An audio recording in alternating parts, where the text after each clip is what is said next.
Өте дәмді, жасалу жолы оңай, ауызда еритін 2 кг шығатын дене-ночь тортын жасаймыз.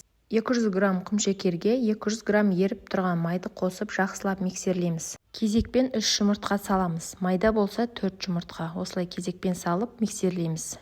470 грамм ұн қосамыз. Електен өткізіп аламыз және 12 грамм разрыхлитель.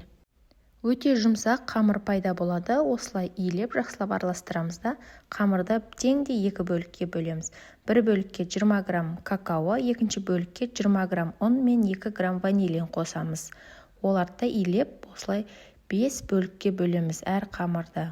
5 бөлікке бөлгеннен кейін қамырларды 22 диаметр етіп жайып аламыз да артықтарын ортасына салып вилкамен тесіп шығамыз көтеріліп кетпес үшін. Қызып тұрған пеште 180 градуста 5 минуттан пісіріп аламыз.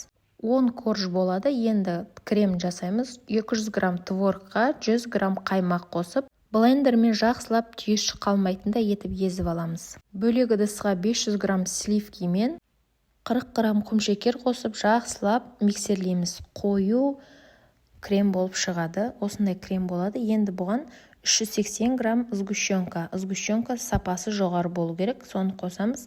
Сосын бағанағы майдаланған творогымызды қосып, кремімізді басып алмай лопаткамен бір келгі етіп араластырып шығамыз. Осындай жұмсақ крем шығады. Енді тортымызды жинауға кірісеміз.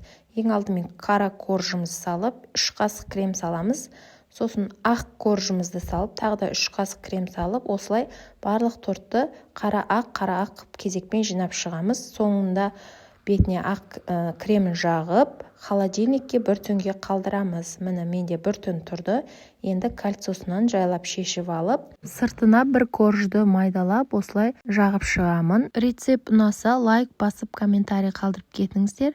Жасап көріңіздер міндетті түрде.